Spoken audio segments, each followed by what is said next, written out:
பாவக்காய் குழம்பு கசப்பு இல்லாமல் சமைப்பது எப்படி அப்படின்றத நான் உங்களுக்கு என்ன சொல்லுறேன். பாவக்காயை இப்போ வெட்டி ரவுண்டாக மெல்லிசா வெட்டி எடுத்துக்கங்க. வெட்டி எடுத்துகிட்டு அதை பொரிச்சு எடுத்துக்கணும். பொரிக்கணும் டோட்டலாக நல்லா கிரிப்ஸியாக பொரிக்காமல் இந்த பதத்தில் பொரிச்சு எடுத்துக்கணும். பொரிச்சு எடுத்துட்டு ஒரு 25 கிராம் புளி எடுத்து அதை ஊற போட்டுக்குங்க. நான் ஊற போட்டு வச்சுருக்கிறேன். அப்புறம் பச்சை மிளகா, இந்த வெங்காயம், தக்காளி எல்லாம் இந்த மாதிரி வெட்டி ரெடியாக வச்சுங்க. வெட்டி வச்சுட்டு நீங்கள் அதோட கருவாடு சேர்க்குறனா சேர்த்துக்கலாம், இல்லை கொஞ்சம் வாசனையாக இருக்கிற கருவாடு சேர்த்துக்கலாம். நெத்திலியோ இல்லை இந்த கூனி பொடின்னு சொல்லுவாங்க, அது ஏதோ கருவாடு சேர்த்துக்கலாம். நான் நெத்திலி கருவாடு சேர்க்க போகிறேன். அதை ஊற போட்டிருக்கேன். ஊற போட்டு அதை லைட்டாக எண்ணெயில் போட்டு பொரிச்சிங்கன்னா நல்லா இருக்கும், கிரிப்ஸியாக இருக்கும் சாப்பிட. ஸோ பாருங்கள், அது பொரிஞ்சு வருது. ஒரு நல்ல ஒரு லைட்டாக ஒரு ப்ரௌன் கலர் வரும்போது நீங்கள் எடுத்துட்டிங்கன்னா அது ஓவராக பொரிஞ்சாலும் நல்லா இருக்காது. லைட்டாக ஏன்னா அந்த கசப்பு தன்மை இருக்கும். இந்த டாட்டர் பாவக்காய் இங்கே பிறந்தவோ, ஆஸ்திரேலியாவில் பிறந்தவோ, கசப்புனா நல்லா பிடிக்குமா ஆளுக்கு. நான் அதுக்காக ஒவ்வொரு கசப்பாகவும் இல்லாத மாதிரி சமைப்பேன் நான். அப்போ சாப்பிடுவோம். அவர் வேறு எந்த வெஜிடபிள் சாப்பிட மாட்டா, பாவக்காட்டா நல்லா விரும்பி சாப்பிடுவான். ஓகே, அப்போ கொஞ்சம் டேஸ்ட்டாக சமைச்சு கொடுத்தா சாப்பிடுவோம்.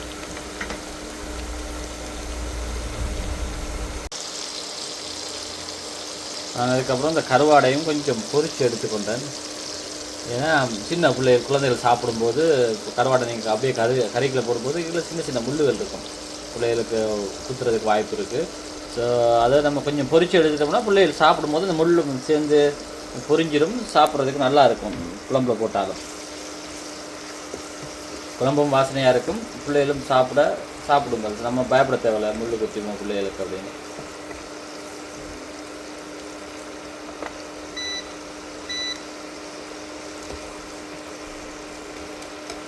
குழம்புல போடும்போது கருவாடு ஒழுங்காக இந்த அவிஞ்சிருக்கும், ஆனால் இந்த முள்ளுகள் இதாகாது.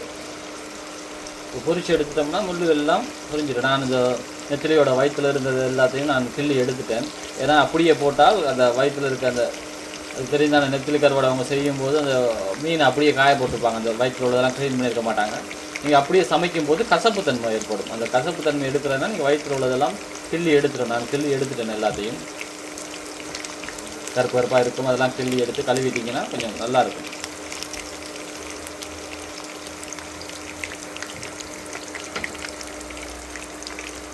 பொரித்த பாவக்காய் தான் இருக்குது, பொரிச்சு வச்சுருக்கேன்.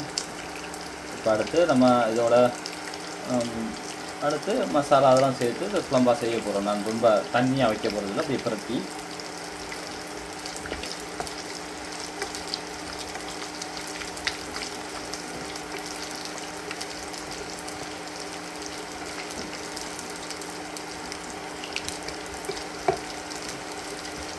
ஆஸ்திரேலியாவில் கருவாடெல்லாம் கிடைக்கிறது கஷ்டம். நாங்கள் இந்த சிட்டிக்கு போகும்போது, நாங்கள் இருக்கிறது இந்த சிட்டியிலேருந்து 3 ஹவர் டிரைவ், இப்போ 300-350 கிலோமீட்டர் வரோம். நாங்கள் என்ன பண்ணுறது, போயிட்டு வாங்கியாந்து கருவாடெல்லாம் வச்சுக்கிறது. பாக்ஸில் போட்டு வச்சோம்னா அப்படியே லாக் பண்ணி வச்சோம்னா இருக்கும், அதை எடுத்து யூஸ் பண்ணிக்கிறது. ஏன்னா கருவாடு எல்லாம் இங்கே இலங்கை இல்லை இந்தியாவில் இருந்து தான் வருது.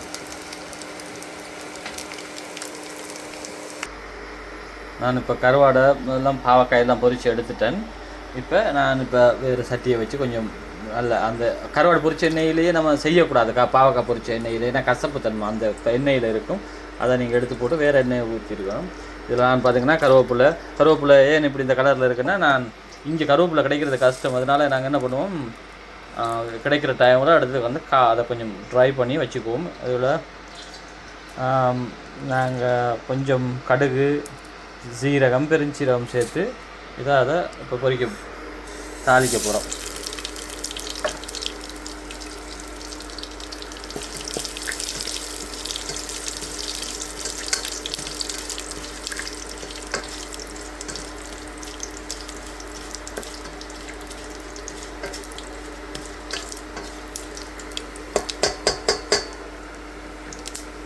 கொஞ்சம் பொரிஞ்சு வரைக்கல இந்த வெங்காயத்தை அதோட சேர்க்கணும்.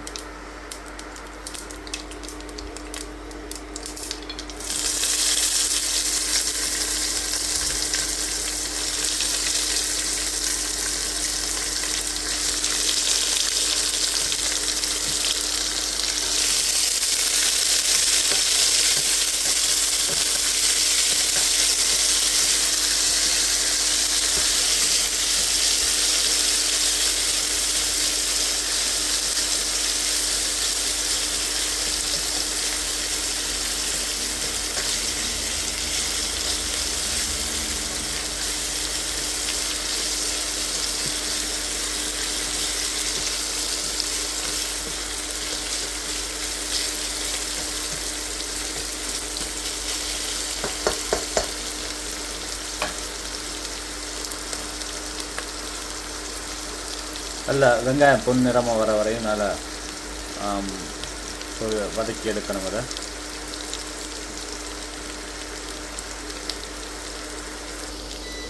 பாருங்கள், வெங்காயம் நல்லா வதங்கிட்டு இப்போ அது கூட தக்காளியை சேர்த்துக்கலாம். தக்காளியை சேர்த்து தக்காளியை நல்லா வதங்கணும். வதங்கணுன்னு வரும்போது அதோட மசாலா இதெல்லாம் சேர்த்துக்குள்ள நம்ம மசாலாலாம் சேர்த்து போட்டு பாவக்காயும் கருவாடையும் கொட்டி எடுத்தோம்னா இது கடைசியில் புளியை விட்டு இதாக்கா சரி.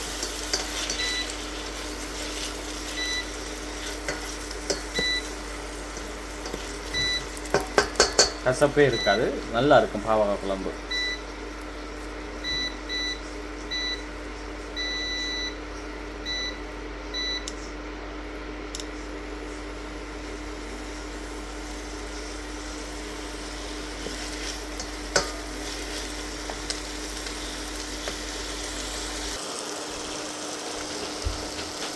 பாருங்கள், நான் பொரிச்சு எடுத்த பாவக்காய் கருவாடு எல்லாம் போட்டு தக்காளி வெங்காயம் எல்லாம் போட்டு வதக்கி எடுத்துட்டேன்.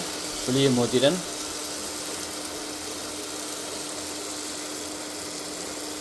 மிளகாத்தூள் மல்லித்தூள் எல்லாம் சேர்த்து சுவையான கசப்பில்லாத பாவக்காய் குழம்பு ரெடி. தேங்க்யூ.